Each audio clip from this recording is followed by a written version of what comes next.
আসসালামু আলাইকুম। বাংলাদেশ নৌবাহিনীর বেসামরিক স্টোরম্যান পদের কাজ কি আজকের ভিডিওতে বিস্তারিত জানতে পারবেন।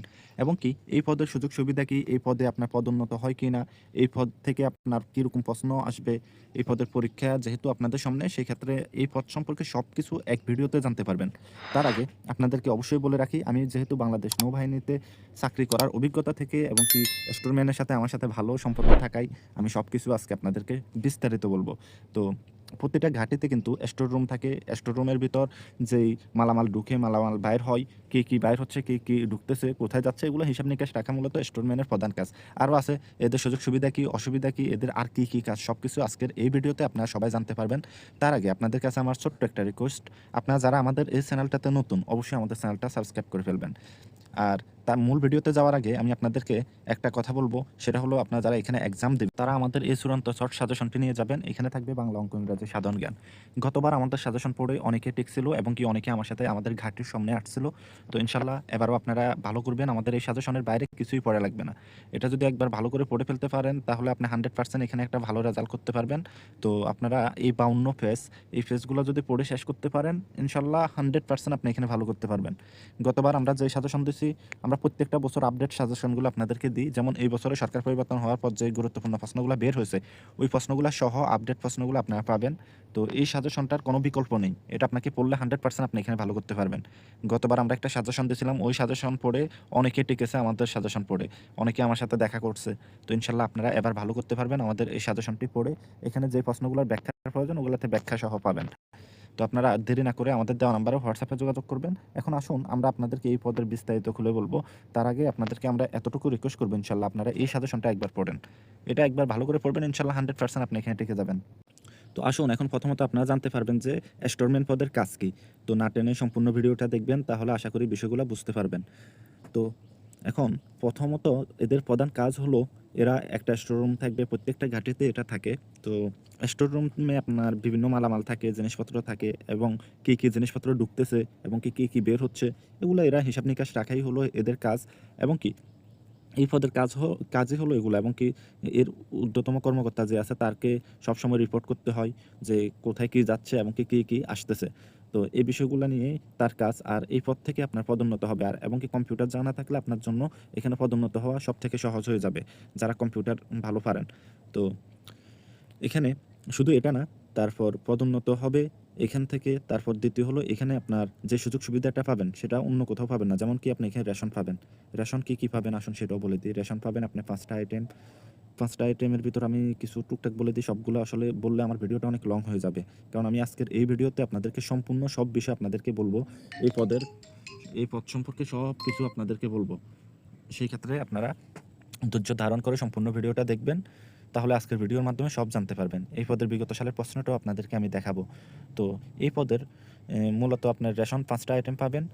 চাউল পাবেন আপনার 30 কেজি একজন ব্যক্তির জন্য। আপনি যদি বিবাহ করেন আপনার ওয়াইফের জন্য আপনি পাবেন। তাহলে কি দেখা গেছে আপনি একজন ব্যক্তির জন্য 2 লিটার তেল পাবেন, 2 জন ব্যক্তি হলে 4 লিটার তেল পাবেন। সেম আপনি একজন ব্যক্তির জন্য পাবেন 30 কেজি চাউল, 2 জন ব্যক্তির জন্য পাবেন 60 কেজি চাউল। তো এইভাবেই আপনারা রেশনটা পাবেন। তো এইভাবে 5টা আইটেম আপনারা পাবেন। তারপর আসুন, এটা হলো যায় রেশনের হিসাব 5টা। মানে আমি সামথিং কিছু বলতেছি, সবগুলা বললে আমার ভিডিওটা বড় হয়ে যাবে। কারণ আজকের এই ভিডিওতে আমি আপনাদের এই পদ সম্পর্কে বিস্তারিত সবকিছু তুলে ধরবো, সকল সুযোগ সুবিধা সম্পর্কে। তো এটা গেল ওনাদের রেশনের হিসাব। তারপর আসুন বেতনের হিসাবটা আমি আপনাদেরকে বুঝিয়ে দিচ্ছি। তারপর আসুন স্টোরম্যান পদের, এই যে দেখতে পাচ্ছেন, এটা হলো যায় শুধু বেসিক বেতন। মানে আপনার 16তম গ্রেডে আপনি বেতন পাবেন। বেতন স্কেল হলো 9,300 টাকা থেকে আপনি 22,490 টাকা পাবেন। তারপর আসুন, এখানে শুধু বেতন, এত অল্প টাকা বেতন পাবেন বিষয়টা তা না। এখানে আরও যে সুযোগ সুবিধাগুলো পাবেন সেটাও আপনাদেরকে এখন বলবো। তারপর এই বেতনের পাশাপাশি আপনি এখানে কিছু ভাতা পাবেন, যেমন শিক্ষা ভাতা, যাতায়াত ভাতা, বাসস্থান ভাতা, সব কিছু মিলাই ওইখানে আরও কিছু টাকা পাবেন। এখানে বেসিক যা পাবেন, ধরুন যে এর 2 ভাগের 1 ভাগ আপনি আবার পাবেন, ভাতা পাবেন। তারপর দেখা গেছে পরবর্তীতে আপনি যে জিনিসটা পাবেন, সরকারের যেই উৎসব ভাতা, তারপর বৈশাখী ভাতা, এগুলো আপনারা অবশ্যই পাবেন। ধরুন আপনার বেতন যদি 22,490 টাকা হয়, সেই ক্ষেত্রে আপনি প্রতি ঈদে এটা ডাবল পাবেন। তারপর আপনি যদি বৈশাখী ভাতা আছে ওগুলা পাবেন। মোটামুটি ভাতা সহ ওগুলা সব সুযোগ সুবিধা আপনি এখানে পাবেন। এটা গেল আপনার বেতনের হিসাব। এবার আসুন এই পদের আপনার বাকি যে জিনিসটা পাবেন সেটা হলো ছুটি।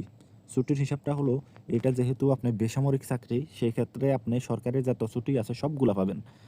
যেটা আপনার সার্ভিসের লোক যারা আছে, মানে যারা আপনার সার্ভিস কি আপনি আশা করি বুঝতেছেন বিষয়টা। আর না বুঝলে আমাকে কমেন্ট করবেন। আমি আরো ভেঙে বলব আপনাদেরকে। সার্ভিস হলো যারা পোশাকধারী, যেমন আমরা, আমাদের হিসাবটা ভিন্ন। আমরা চাইলেও কিন্তু শুক্রবার, শনিবার ওই ছুটিগুলা পাবো না। আপনারা কিন্তু শুক্রবার, শনিবার ওই ছুটিগুলা পাবেন। যেটা সার্ভিসের লোকেরা পাবে না, সেটাও আপনারা পাবেন। সেই ক্ষেত্রে আপনারা এখানে সুযোগ সুবিধা এগুলা সবগুলাই কিন্তু পাচ্ছেন। এটা গেল আপনার ছুটির হিসাব। ছুটির হিসাব আশা করি আপনারা বুঝতে পারছেন। শুক্রবার, শনিবার বন্ধ থাকবে। তারপর সরকারি যত বন্ধ থাকে ওগুলো সবগুলো আপনারা পাবেন। আশা করি এখন আপনার ছুটির হিসাবটা আপনারা বুঝে গেছেন। এখন যে হিসাবটা আপনারা বুঝবেন সেটা হলো পেনশন। এখানে আপনারা অবশ্যই পেনশন পাবেন। যেহেতু এটা বেসামরিক হলো, এটা কিন্তু সরকারি। বেসামরিক আর সামরিকের ভিতর পার্থক্য হলো এটা, ওইটা হলো যে যারা যুদ্ধ করবে যুদ্ধ করবে বা বিভিন্ন সার্ভিসের কাজগুলা করবে তারা হলো সামরিক, আর আপনারা হলেন বেসামরিক। বেসামরিক বলতে সিভিল বলতে যতগুলা অধিদপ্তর মন্ত্রণালয় চাকরি করে যারা, আপনার সেম ওদের মতো আপনাদের এটাও সরকারি, ওগুলো যেরকম সরকারি এটাও সরকারি, কিন্তু সার্ভিস আর বেসামরিক বলা হয়েছে এই কারণে ওরা সার্ভিসের না। সার্ভিসের গুলা আলাদা, যেমন আমরা ওটা আলাদা, নাবিক বা সৈনিক যারা তারা হলো সার্ভিসে। তো আপনারা হলেন সিভিলে। সেক্ষেত্রে আপনাদেরকে সকল এই সুযোগ সুবিধাগুলো পাবেন। তারপর পেনশন পাবেন। পেনশনের হিসাবটা আশা করি আপনারা অনেকেই বুঝেন, আর অনেকে কি না বুঝলে অবশ্যই আমাদেরকে বলবেন, আমি আরও ভেঙে আপনাদেরকে বুঝিয়ে বলবো। তো আসুন, এটা হলো এই বিষয়গুলো বাদে আপনি যদি আরও কিছু জানতে চান, সেক্ষেত্রে আমাদের সাথে যোগাযোগ করবেন। যেহেতু আমি একজন বাংলাদেশ নৌবাহিনীতে কর্মরত থাকার কারণে আপনাদেরকে এই বিষয়গুলো ভেঙে বুঝিয়ে বলতে পারতেছি। তো আপনারা অন্যান্য কোনো তথ্য লাগলে অবশ্যই আমাকে বলবেন। আমি আপনাদেরকে অবশ্যই হেল্প করব। বিষয়গুলো আপনাদের জানার প্রয়োজন আছে, সেই ক্ষেত্রে আপনারা আমাদের সাথে যোগাযোগ করবেন। আমরা অবশ্যই আপনাদেরকে যতটুকু সম্ভব হেল্প করব, তথ্য দিয়ে সহযোগিতা করব। তো আপনারা ভালো করে প্রিপারেশন নেবেন। এখানে টিকতে হলে ভালো প্রিপারেশনের প্রয়োজন আছে, না হলে আপনি এখানে টিকতে পারবেন না। এখানে আপনারা অনেকে জিজ্ঞেস করেন ঘুষ লাগে নাকি? ঘুষ ছাড়াই আপনার চাকরি হবে আপনার যোগ্যতা থাকলে। আপনি যদি ভালোভাবে এখানে পরীক্ষা দিতে পারেন, ভালো রেজাল্ট করতে পারেন, তাহলে আপনার ঘুষ ছাড়াই আপনার চাকরি হবে। এখানে কোনো ঘুষ এবং কি টাকা পয়সা লাগবে না। আমি যে চাকরি পেয়েছি আমারও কখনো কোনো টাকা লাগে নাই। সেক্ষেত্রে আপনারা যদি মনে করেন এটা ভুল ধারণা, যাদের চাকরি হবে, যার কপালে আছে তার এমনিতেই হবে। সেক্ষেত্রে আপনাকে ভালো করে প্রিপারেশন নিতে হবে। ভালো করে পড়বেন। আমাদের সাজেশনের বাইরে তেমন প্রশ্নই থাকবে না। আপনারা ভালো করে আমাদের সাজেশনটা পড়বেন। তো সবাই ভালো থাকবেন, সুস্থ